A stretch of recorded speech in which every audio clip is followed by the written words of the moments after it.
Hello friends, my name is Anuj Mishra and I am currently doing my MBBS from AIIMS Bhubaneswar. My rank in NEET 2022 was AIR 87. तो चलिए आज हम शुरू करते हैं हमारा चैप्टर प्लांट किंगडम। ये बायोलॉजी एनसीईआरटी का तीसरा चैप्टर है and we'll try to finish the exemplar exercises in this session. Okay, तो शुरू करते हैं हम मल्टीपल चॉइस क्वेश्चन से। ठीक है, चलिए पहला क्वेश्चन दिया हुआ है, साइनोबैक्टीरिया आर क्लासिफाइड अंडर। तो साइनोबैक्टीरिया मतलब उनको हम ब्लू ग्रीन एल्गे भी बोलते हैं, पर इसका ये मतलब नहीं है कि आप इनको एल्गे ही समझ लें। Okay, basically cyanobacteria are prokaryotes और हमको पता है कि सारे प्रोकैरियोट्स कौन से किंगडम में रहते हैं आपके, Monera, right. So option number C will be the answer. Okay, चलिए सेकंड क्वेश्चन है, fusion of two motile gametes which are dissimilar in size. तो दो मोटाइल गैमेट्स है, okay, but they are dissimilar. Dissimilar in size मतलब isogamy तो नहीं हो सकता, and they are both of them are motile, तो ऊगैमी भी नहीं हो सकता। ठीक है, तो बेसिकली आपका कौन सा वाला ऑप्शन रहता है, एनाइसोगैमी। हाँ, क्योंकि ऊगैमी में बेसिकली आपका एक गैमिट तो मोटाइल रहता है, छोटा वाला, और एक बड़ा वाला गैमिट आपका नॉन मोटाइल रहता है। आइसोगैमी में आपके दोनों जो गैमिट्स है वो सेम साइज के होते हैं, पर यहाँ पे डिसिमिलर इन साइज लिखा हुआ है। ठीक है, तो बेसिकली इसका आंसर एनाइसोगैमी होगा, राइट। चलिए, hold fast, stipe and frond constitutes the plant body of कौन। याद होगा आपको, ये आपका जो ब्राउन एल्गी है फियोफाइस है, उसके प्लांट बॉडी में रहता था hold fast, stipe and frond. Frond is basically the leaf like organ, तो ये मैं बना दिया होल्ड फास्ट, ये डंडा है आपका स्टाइप, और ये जो लीफ जैसा दिख रहा है ये है फ्रॉन्ड। ओके, ये आपका ब्राउन एल्गी का बेसिकली कैरेक्टरिस्टिक है। चलिए, a plant shows thallus level of organization, it shows rhizoids, rhizoids आ गया, and it is haploid, it needs water to complete its life cycle because male gametes are motile, identify the group which it belongs to। तो rhizoids है, it is haploid, haploid है मतलब monocot हटा दीजिए, pteridophyte, gymnosperm, तो बचता कौन है अपना ब्रायोफाइटा, और राइजोइड्स हमको ब्रायोफाइटा में मिलते भी है, और ब्रायोफाइटा को लाइफ साइकिल कंप्लीट करने के लिए वाटर भी चाहिए, तो सारी चीजें मैच कर रही है, तो bryophyta will be the answer. Okay, चलिए fifth question is a prothallus is. तो हमने पढ़ा था टेरिडोफाइटा में, टेरिडोफाइटा में बेसिकली मेजर जो प्लांट बॉडी रहता है वो आपका स्पोरोफाइट रहता है, मतलब डिप्लॉइड। ओके, एंड एक छोटा सा जनरेशन उसका, मतलब उसके लाइफ साइकिल का बहुत छोटा सा टाइम, एक गैमेटोफाइट भी रहता है जिसका नाम रहता है prothallus. So prothallus is what, it is a gametophyte of pteridophyta. Okay, so चलिए ऑप्शन देखते हैं। पहला ऑप्शन है, a structure in pteridophyta formed before the thallus develop. तो बहुत ही वाहियात सा ऑप्शन है, it is wrong. Second is a sporophytic free living structure formed in pteridophytes. Sporophytic नहीं है, prothallus is gametophyte. Third is a gametophytic free living structure formed in pteridophyte, तो option number C is correct. फिर भी हम fourth option check कर लेते हैं, a primitive structure formed after fertilization. तो आफ्टर फर्टिलाइजेशन तो डिप्लॉयड हो जाएगा, स्पोरोफाइट बनेगा, गैमेटोफाइट कैसे बनेगा। So option C is the right answer. Okay, चलिए let's move on. Plants of this group are diploid and well adapted to extreme conditions. They grow bearing sporophylls in a compact structure called cone. The group reference is, तो क्या क्या दे रखा है हमको, diploid है plant, ठीक है, adapted to extreme conditions है, sporophylls in compact structure called cones, 3 points हमको दे रखे, और डिप्लॉयड है तो बेसिकली जिम्नोस आपका टेरिडो ब्रायोफाइटा एल्गी नहीं हो सकते। एक्सट्रीम कंडीशन से आपको क्या क्लिक करना चाहिए, एक्सट्रीम कंडीशन मतलब आपको क्लिक करना चाहिए जिम्नोस्पर्म। ठीक है, क्योंकि टेरिडोफाइटा एक्सट्रीम कंडीशन में कभी जिंदा नहीं रह सकते, उनको पानी चाहिए लाइफ साइकिल कंप्लीट करने के लिए, और gymnosperm are well known to tolerate extreme condition जैसे कि high altitude, climate change and then your high heat, cold, ये सब। ओके, और जिम्नोस्पर्म्स के sporophylls are arranged in structures called cones. These are absent in all three. all rest 3. So option D is the correct option. ये gymnosperm के characteristics है, ये सब हमको याद होने चाहिए, तक अगर आपको ये चीजें याद है ना तो एक एक सेकंड में आपका आंसर आएगा. ओके, चलिए. The embryo sac of an angiosperm is made up of. देखिए एम्ब्रियो सैक बना के देखते हैं. यहाँ 3, इधर पे आपका एग, सिनर्जिड, बीच में 2. तो बेसिकली कितने न्यूक्लियस दिख रहे हैं आपको? 8 न्यूक्लियस. पर सेल कितने हैं? ये जो बीच के 2 न्यूक्लियस है, ये तो ये जो बड़ा वाला सेल है इसके पार्ट में है ना. तो सेल्स कितने? 1 2 3 4 5 6 और एक बड़ा वाला 7. So 7 cells and 8 nucleus. ठीक है, नाम बता देते हैं. देखिए 3 antipodal, 3 antipodal, 1 central cell, 1 egg या फिर ovum and 2 synergids. So total 1 1 3. So total are 7 cells and 8 nuclei. Okay, if the diploid number of flowering plant is 36, what would be the chromosome number in its endosperm? So 2n हमको दे रखा है 36 and it is a flowering plant. मतलब ये आपका angiosperm है. Angiosperm के endosperm में n कितना रहता है? Endosperm is 3n. So if 2n is equal to 36, then 3n is equal to how much? 54. Very easy. इसमें बस आपको ये याद रखना था कि एंजियोस्पर्म का जो एंडोस्पर्म रहता है it is triploid in nature. So आपको डिप्लॉइड नंबर दे रखा है 36 एंड आपको ट्रिप्लॉइड निकालना है. वेरी इजी, 54 निकाल देंगे. ओके, 9th क्वेश्चन क्या कहता है? प्रोटोनीमा. प्रोटोनीमा आपके मॉसेस में मिलते हैं. What is a protonema? It is a haploid and it is found in mosses. It is a diploid and it is found in liverworts. It is diploid and found in pteridophyte. Haploid and found in pteridophyte. Protonema is basically जब moss का बड germinate करता है, it will form long slender structure. उसके बीच बीच में और भी birds रहेंगे जहां से सेकेंडरी आप स्ट्रक्चर्स गैमेटोफाइट्स बनेंगे. This long slender thing is called protonema and it is haploid. So first option is correct. Found in mosses and it is haploid. चलो, giant redwood tree is it is a gymnosperm. याद रखने की बात है ये सब. giant redwood tree आपका United states के कैलिफोर्निया में मिलता है and it is very big. इसको शर्मन ट्री भी कहते हैं. one of the largest trees in the world and it is a gymnosperm. Okay, let's start the short answer. Food is stored as floridean starch in rhodophyceae. मतलब red algae में floridean starch होता है food. Mannitol is the food in which food? So mannitol is the food in brown algae. Phaeophyceae. Not just mannitol, they also have laminarin as food. Okay, पहला question solve कर लिया है. Give an example of plants with haplontic life cycle. सिर्फ haplontic life cycle का कोई plant. Bryophyta ले लो. Bryophyta का कोई एग्जांपल दे दो आप. रिक्सिया दे दो भाई. Diplontic life cycle. एंजियोस्पर्म दे दो. एंजियोस्पर्म का कोई एग्जांपल दे दो. सोलानम दे देते हैं. Solanum tuberosum. हैप्लोडिप्लॉन्टिक. ओके, तो यू कैन गिव अ. अच्छा, so actually Bryophyta's life cycle is not perfectly haplontic.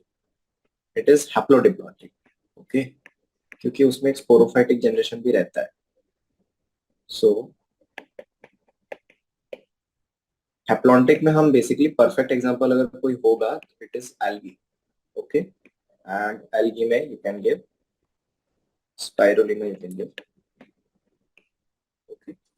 So haplontic में एल्गी, डिप्लॉन्टिक में एंजियोस्पर्म या जिम्नोस्पर्म में से कोई भी. हैप्लोडिप्लॉन्टिक में ब्रायोफाइटा देंगे and if diplohaplontic is asked then you will write pteridophyta. Basically haplodiplontic पे टेरिडोफाइटा भी लिख सकते हैं but diplohaplontic is more convenient, मतलब मोर बेटर टर्म, क्योंकि उसमें जो डिप्लॉयड फेज है टेरिडोफाइटा में वो हैप्लॉयड फेज से ज्यादा टाइम तक रहता है. सो डिप्लो पहले आना चाहिए. ऑलराइट, चलिए थर्ड क्वेश्चन देखते हैं. The plant body is in higher plants is well differentiated and well developed. Roots are the organ for the purpose of absorption. What is the equivalent of roots in less developed lower plants? So less developed lower plants में roots की जगह पे क्या होता है? So instead of true roots नहीं होते तो दे हैव फॉल्स या रूट लाइक स्ट्रक्चर्स।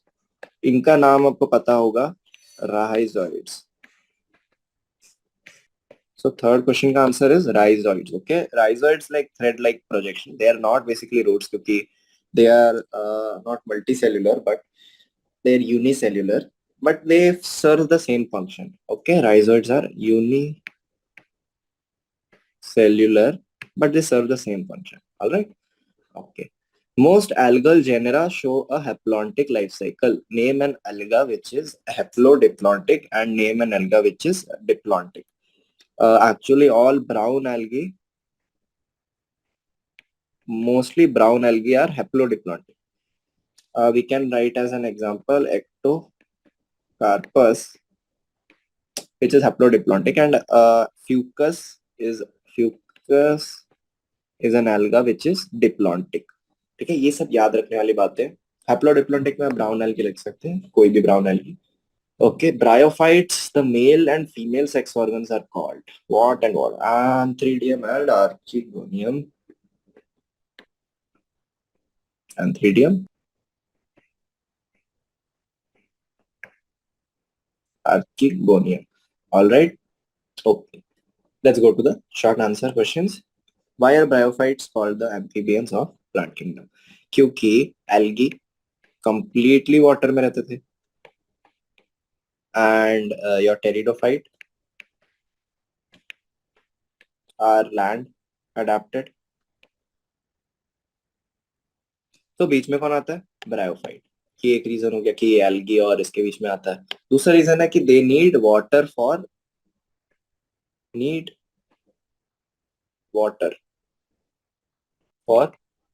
रिप्रोडक्शन। तो आपने देखा होगा जब फ्रॉग रहते हैं, फ्रॉग वो लोग अपने अंडे कहाँ ले करते हैं? They lay their eggs in water, so they also need water for reproduction. Similarly bryophyta need water for reproduction, so that is why they are known as. The first reason था between algae and टेरिडो।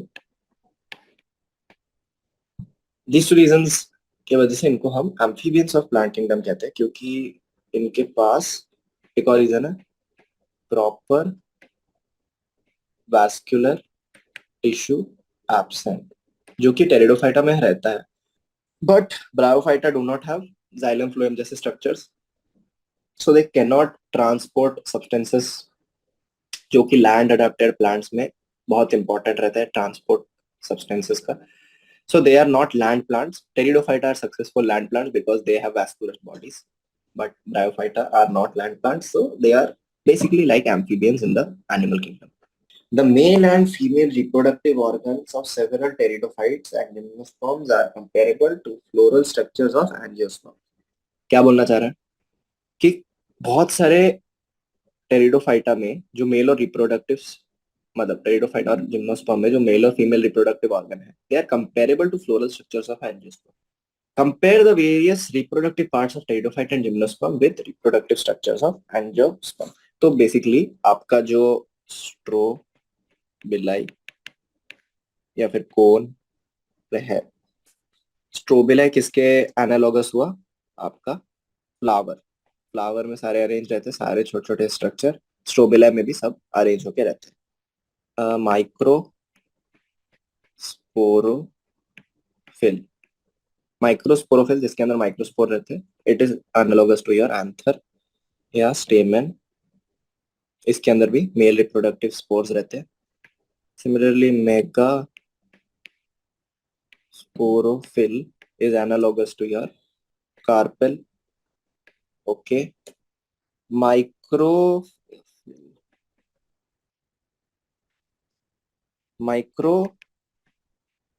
Sporangium anther and mega sporangium is your ovule. Okay, so ये हमने compare किया। जो आपका कोन या strobili रहता है, flower, उसका एनालॉगस स्ट्रक्चर है। जो आपका माइक्रोस्पोरोफिल मतलब जो लीफ लाइक अपेंडेजेस जिसमें माइक्रोस्पोरेंजियम रहते हैं, it is the stamen. Megasporophyll is like carpel. Microsporangium मतलब जो चेंबर जिसके अंदर माइक्रोस्पोर्स रहते हैं, it is like your anther. And megasporangium is like your ovule. But there is no fruit like structure in this plants. So angiosperm में एक extra structure रहता है, फ्रूट, जो कि ओवरी को रिप्रेजेंट करता है. These things, the gymnosperm and pteridophyte, they lack an ovary. Okay, they lack a covering around the ovule. Let's go to the next question. Question 3 is heterospory, formation of two types of spores, micro and mega, is a characteristic in few members of pteridophyte and all the spermatophyte. Do you think heterospory has some evolutionary significance in plant kingdom? Very yes, we think it has evolutionary. देखिए heterospory का मतलब क्या है कि दो plant रच चाहिए अपने को. ये माइक्रोस्पोरोफिल बनाएगा, ये मेगास्पोरोफिल बनाएगा. एक प्लांट सिर्फ एक ही टाइप के स्पोर बना सकता है, हेट्रोस्पोरस. ओके, तो बेसिकली प्रोसेस क्या है, माइक्रोस्पोरोफिल्स इसमें रहेंगे, वो जाएंगे मेगास्पोरोफिल के पास, एक मेगास्पोरोफिल रहेगा, उसको फर्टिलाइज करेंगे और वहीं पे चिपके हुए रहेंगे आपके माइक्रोस्पोरोफिल. तो बेसिकली हो क्या रहा है, एक ही प्लांट आपका, एक प्लांट का काम क्या है, माइक्रोस्पोरोफिल बनाओ छोड़ दो. पर दूसरे प्लांट का काम क्या है, उसको रिसीव करो, उसको मेगास्पोरोफिल के साथ इंटरेक्ट कराओ, रिप्रोडक्शन फर्टिलाइजेशन कराओ, फिर जो भी स्ट्रक्चर उससे बन रहा है, जो जाइगोट या जो एम्ब्रियो बन रहा है, उसका देखभाल करो, उसको बड़ा होने दो, फिर उससे निकलेगा आपका नया प्लांट.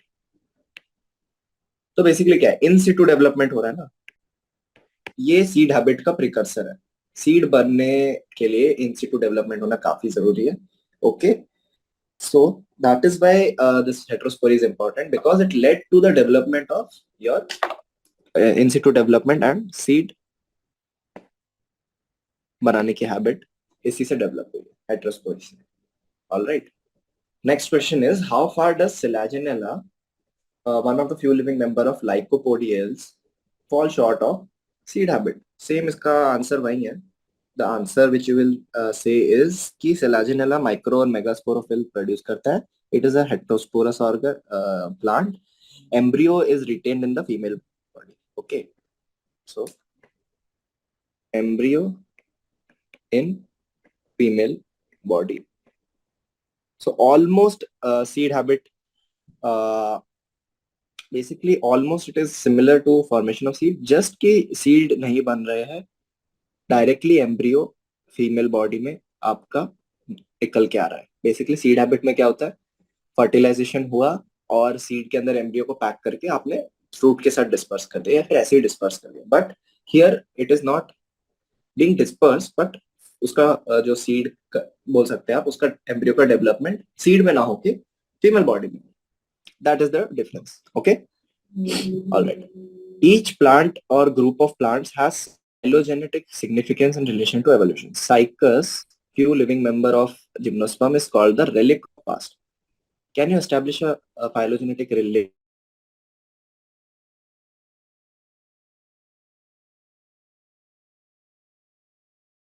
ओके, इनके बीच में आता है साइकस.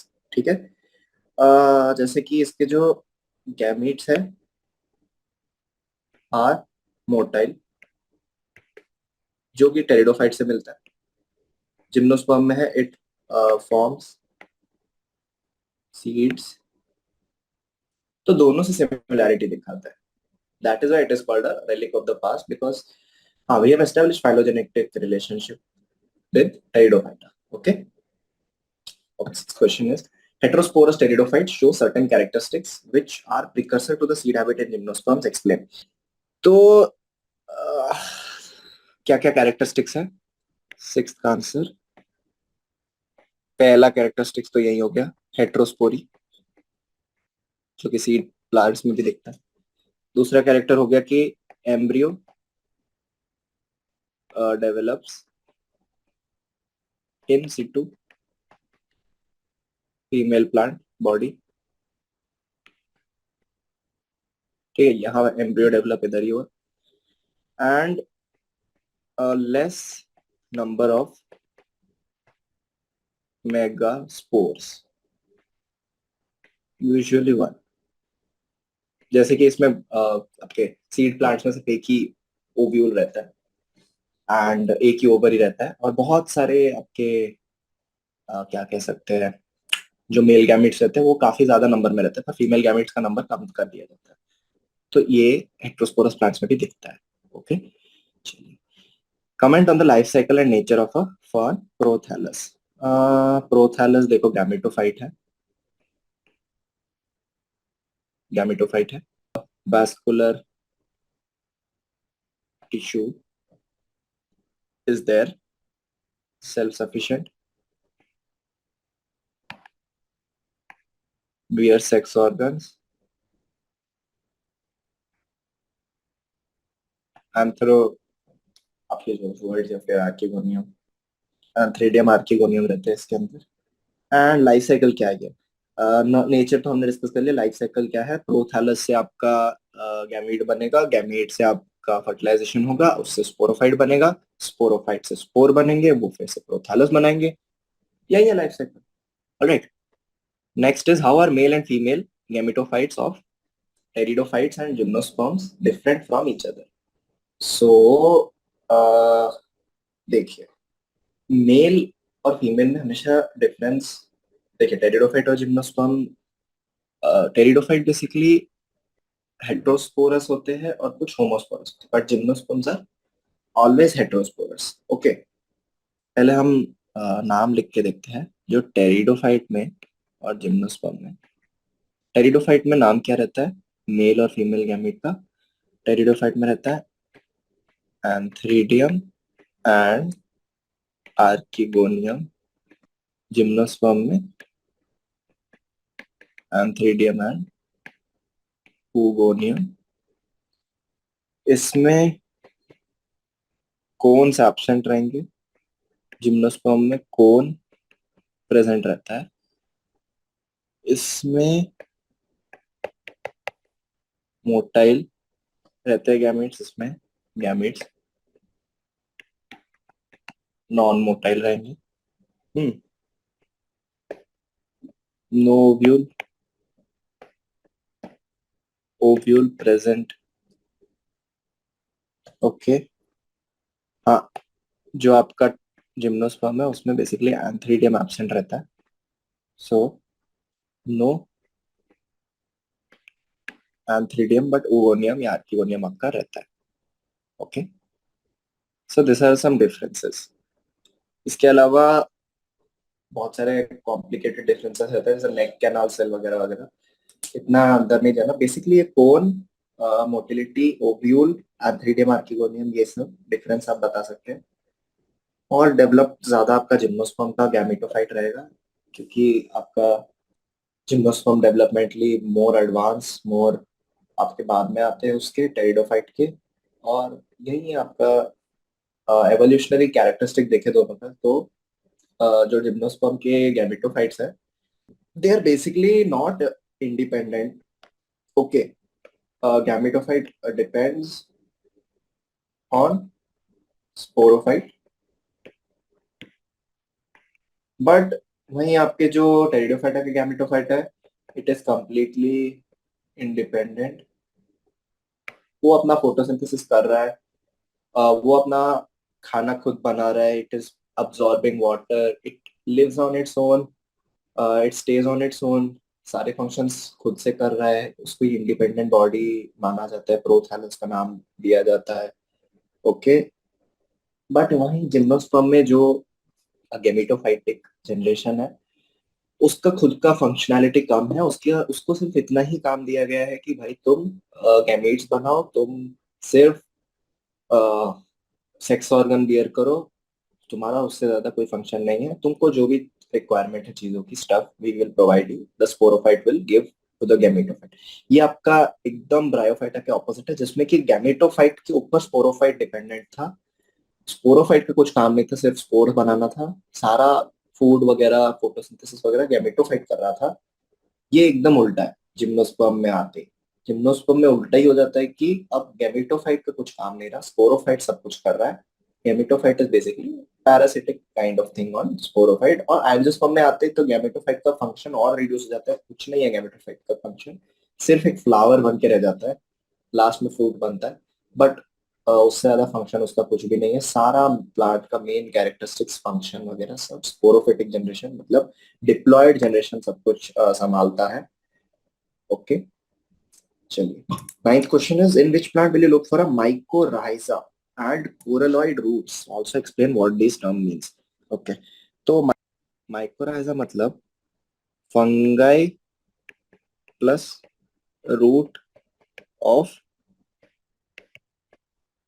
हायर प्लांट्स, जैसे कि gymnosperm. Okay, and coralloid roots मतलब वही आपके क्या कहते हैं, blue green algae and roots of cycas which is a gymnosperm. Okay, basically क्या है ये दोनों?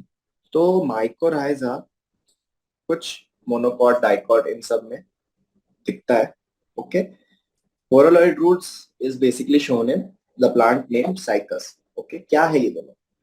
तो क्या रहता है कि आपका प्लांट एक्सट्रीम कंडीशन में ग्रो कर रहा है, जैसे आपका साइकस जिम्नोस्पर्म एक्सट्रीम कंडीशन में ग्रो कर रहा है, एक सिम्बायोटिक एसोसिएशन बन जाता है फंगाई या फिर ब्लूगी रंगी, जो भी आप कंसर्न देख रहे हैं, इस ऑर्गेनिज्म और रूट्स के बीच में। तो बेसिकली सारा अब्जॉर्प्शन का काम कठिन है, जो काम कि फास्फोरस चाहिए, नाइट्रोजन चाहिए, हमको पानी चाहिए, ये वाला काम आपका फंगाई या फिर ब्लू ग्रीन एल्गे कर रहा है, क्योंकि वो काफी छोटे ऑर्गेनिज्म है ना, तो उनका फिलामेंट्स काफी शॉर्ट है, पतले पतले थ्रेड्स है उनके पास, और ये पतले पतले थ्रेड्स काफी अंदर तक सॉइल को पेनिट्रेट करके वहां से अच्छे से अब्सॉर्ब कर पाते हैं, जो कि आपका जो रूट है वो काफी थिक रहता है, it can not do. Absorption का सारा जिम्मेदारी आपके दूसरे ऑर्गेनिज्म ने ले रखी है, या तो फंगाई ने ले रखी है या फिर ब्लू ग्रीन एल्गे ने ले रखी है। बट फिर इसमें उसका क्या फायदा? जो प्लांट का रूट है, it is giving it all the nutrition की सब्सटेंस तुम अब्सॉर्ब करके दो, खाना मैं बनाऊंगा फोटोसिंथेसिस से, और तुमको खाना मैं दूंगा। तुम मेरे को रॉ मटेरियल दो, मैं तुम्हारे साथ वो खाना जो मैं बनाऊंगा उस रॉ मटेरियल से वो शेयर करूंगा। तो फंगाई तो वैसे भी फोटोसिंथेसिस कर नहीं सकते, तो उनके लिए तो बढ़िया है। ब्लू ग्रीन एल्गे जो है वो रूट के अंदर है, तो वहां तो सनलाइट आ नहीं रही, वो भी फोटोसिंथेसिस नहीं कर सकते, उनके लिए भी बढ़िया है। तो दोनों का काम हो जाता है, इसको खाना मिल जाता है, उसको आपका खाने के साथ साथ उसको रहने की जगह भी मिल गई। देखो कितना बढ़िया है। जो फंगाई है बाहर पड़ा हुआ रहता, तो उसको उठा लेता, खा लेता, कि बारिश होती धुल जाता, मर जाता।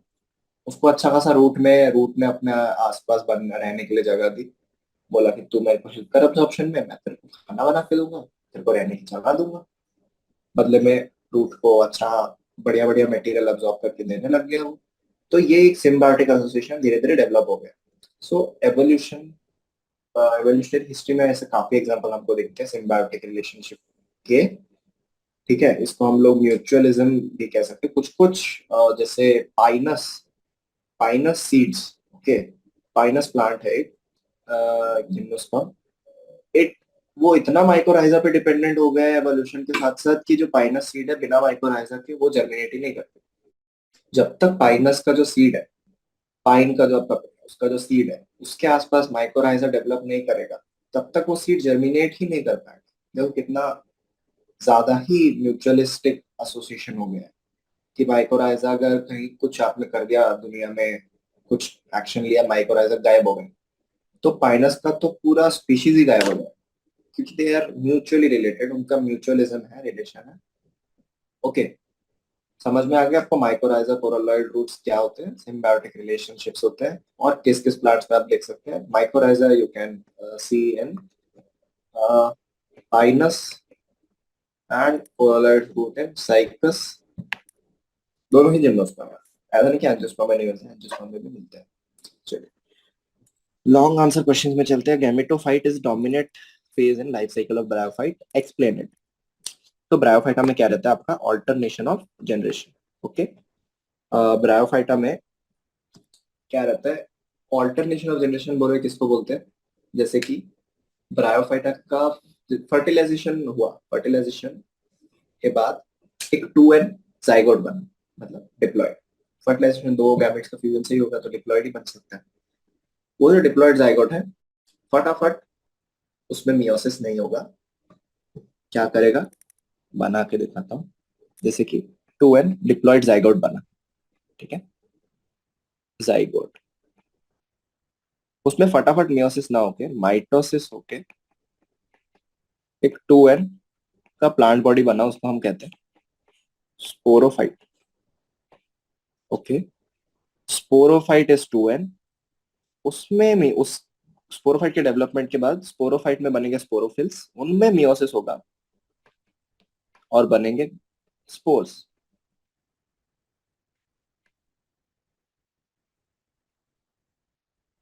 ओके, उन स्पोर्स को जर्मिनेट करने के बाद बनेंगे आपके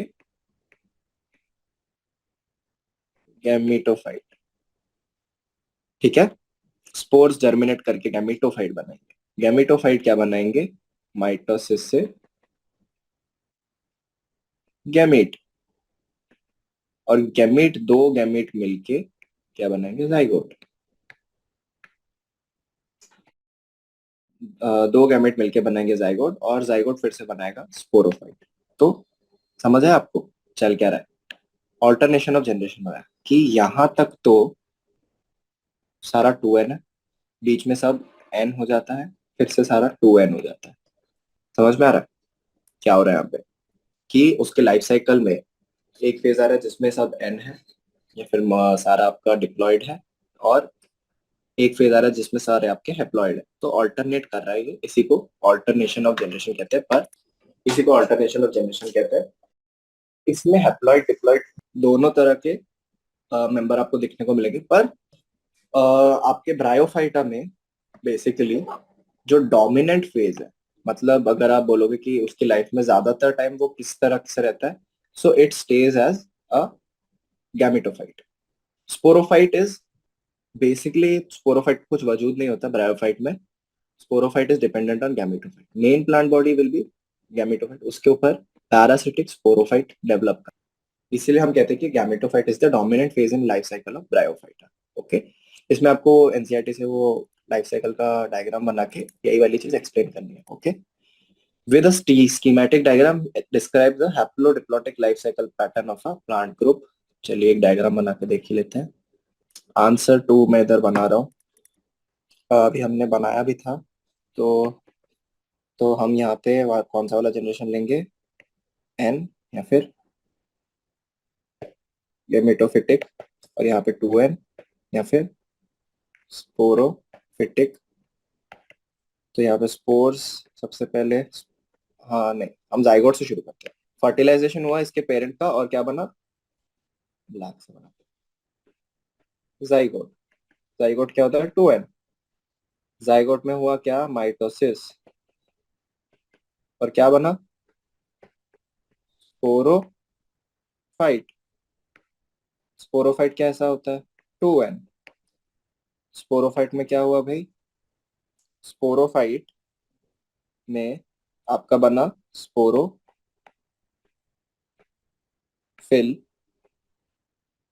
स्पोरोफिल के अंदर क्या होता है, sporangium.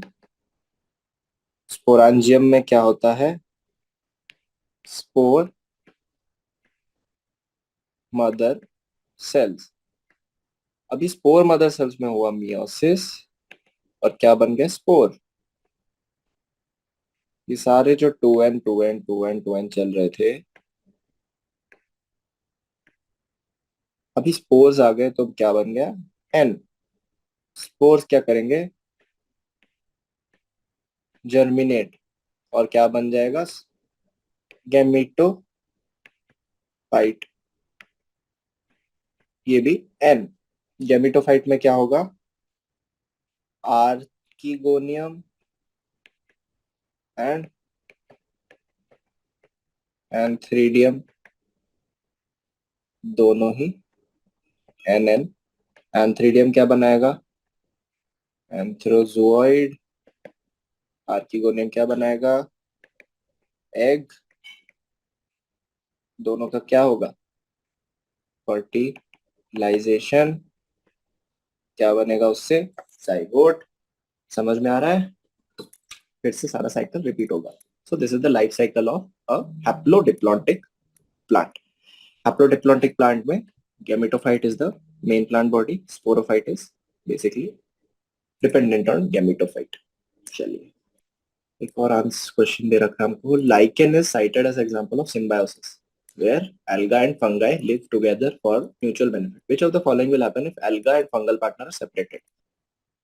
Both will survive and grow normally, independent from each other. Both will die. Algal component will survive while fungal component will die. Fungal component will survive while algal component will die. इसका answer है कि भाई it is example of symbiosis, mutualism, both will die. ये इस level पर पहुंच चुके हैं एक दूसरे के साथ रहने के कि अभी इनको सेपरेट करोगे तो दोनों ही मर जाएंगे क्योंकि इनके फंक्शंस इंडिपेंडेंट हो चुके हैं और दूसरा वाला मेंबर गायब हो जाएगा तो उसका फंक्शन ये पहला वाला मेंबर नहीं कर सकता. Same for the first member गायब हो जाएगा तो दूसरा वाला मेंबर पहले वाले का काम नहीं कर सकता. लॉस ऑफ फंक्शन की वजह से या तो न्यूट्रिशन नहीं मिलेगा या तो खाना नहीं मिलेगा या तो रॉ मटेरियल नहीं मिलेगा and death will ensure. Based on your answer how do you justify this association as symbiosis? यही तो सिम्बायोसिस होता है कि सिम्बायोसिस में दोनों को साथ रहना जरूरी होता है. एक भी अगर गायब हुआ तो काम तमाम दोनों का.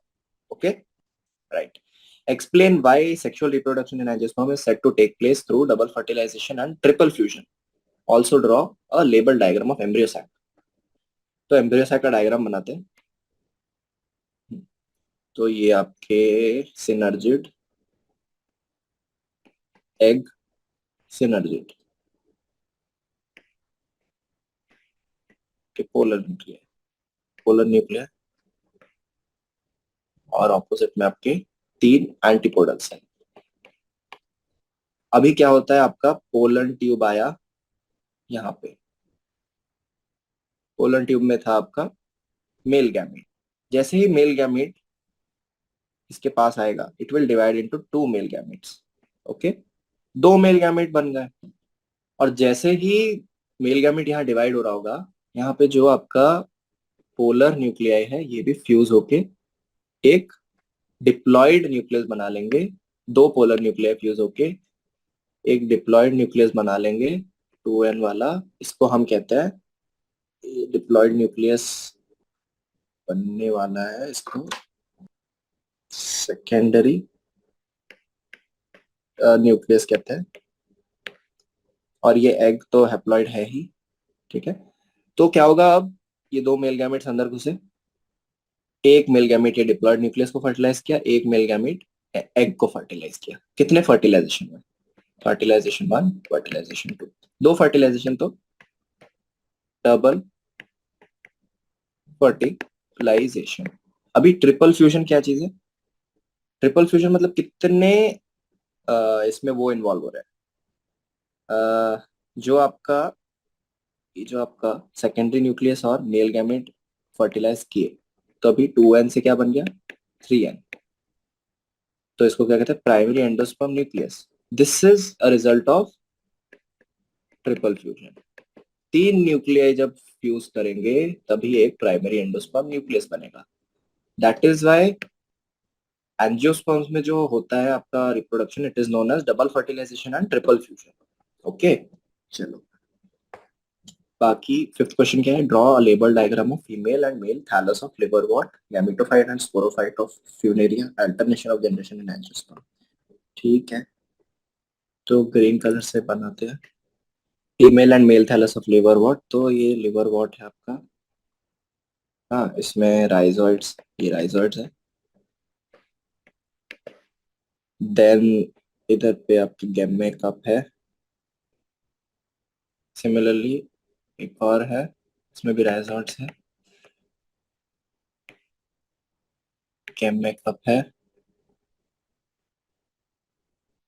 तो ये जो सुंदर सा फ्लावर जैसा दिख रहा है दिस इज योर फीमेल और ये वाला मेल. तो एंथ्रीडियो 4 and this is known as Archegonium 4. Okay. Next diagram of gametophyte and sporophyte of Funaria. Funaria में ये आपका गैमेटोफाइट है इसके पास राइजोइड्स है. ओके और उसके ऊपर आपका स्पोरोफाइट उगा हुआ है. Gametophyte sporophyte. ओके इसमें क्या क्या रहता है आपका सीटा foot capsule. Okay. Next is alternation of generation in angiosperm. ये मैं बना के दिखाया था अभी, कोई बात नहीं. देखो इसमें शुरू करते हैं हम लोग जाइगोट से. जाइगोट से आपका स्पोरोफाइट बना. स्पोरोफाइट में आपका क्या बना? फ्लावर, जो कि गैमेटोफाइट बनाएगा. फ्लावर से आपका, फ्लावर में दो बन गए आपका. एक तो स्टेमन और दूसरा आपका कार्पेल. स्टेमन में क्या होता है? एंथर. कार्पल में क्या होता है? ओवरी. ठीक है. एंथर के अंदर क्या होते हैं? बहुत सारे पोलन. एंड ओवरी के अंदर बहुत सारे ओव्यूल. सो बेसिकली क्या होगा? आपके पोलन ग्रेन पॉलिनेशन के थ्रू आपके कार्पल में आएंगे and they will come in contact with your ovule. और दोनों जब कांटेक्ट में आएंगे तो क्या होगा? फर्टिलाइजेशन. एंड फर्टिलाइजेशन से क्या बनने वाला है आपका? जाइगोट. ओके, समझ गया? This is diploid life cycle, diplontic life cycle of angiosperm. Alright. इसमें बेसिकली ऑल्टरनेशन ऑफ जनरेशन बहुत कम रहता है, क्योंकि आप देख सकते हैं सिर्फ गैमीट जो बना आपका. बेसिकली मैं बताता हूँ, ये सारे, ये 2n है, ये 2n है, ये 2n है, 2n है, 2n है, यहाँ पे 2n है, 2n है. बस ये दो पार्ट, ये दो पार्ट ही n होते हैं. बाकी सब 2n 2n 2n रहता है. और सिर्फ एक छोटा सा पोलन ग्रेन और ओव्यूल, ये दोनों ही n रहते हैं. And rest all are 2n 2n. So it is diplontic life cycle. And इसमें alternation of generation is minimal, we can say it is negligible. हम लोग को दिखाई भी नहीं देता ढंग से alternation of generation. That is the case for your pterido this angiosperm. और इसमें कुछ ज्यादा है नहीं. सो ठीक है, we have reach the completed the exercise. इस चैप्टर में बेसिकली चैप्टर इंपॉर्टेंट है, क्योंकि इसमें डायरेक्ट आपको काफी चीजें याद रखनी है. You have to remember the examples, you have to remember the diagrams, labeling of the diagram. Okay. And ये सब आपको डायरेक्ट एग्जाम में क्वेश्चंस पूछ लेते हैं, आपके थियोरी एग्जाम्स में भी एंड योर एमसीक्यू एग्जाम्स में भी आपको पूछ सकते हैं. सो मेरी एडवाइस रहेगी कि आप प्लांट किंगडम को स्टार्टिंग में अच्छे से पढ़े, सारे कॉन्सेप्ट्स क्लियर कर ले, क्योंकि इसमें जो लाइफ साइकिल के कॉन्सेप्ट्स है, डिप्लॉन्टिक, हैप्लॉन्टिक, हैप्लोडिप्लॉन्टिक, उसके बाद फर्टिलाइजेशन, ये सारे कॉन्सेप्ट हैं. और जो आपकी लाइफ साइकिल्स के कॉन्सेप्ट है, जैसे कि इंडिविजुअल टेरिडोफाइटा का लाइफ साइकिल, ब्रायोफाइटा का, जिम्नोस्पर्म, एंजियोस्पर्म का लाइफ साइकिल, सब अच्छे से आप लाइन बाय लाइन याद कर लीजिए. बाकी इस चैप्टर में इसके अलावा और कुछ आपको करने की जरूरत नहीं. Diagram, examples, life cycle and haplontic diplontic वाला कॉन्सेप्ट, ये चीजें आप इस चैप्टर में पढ़ लीजिए अच्छे से. Basically then you, this chapter will be done for you. Okay.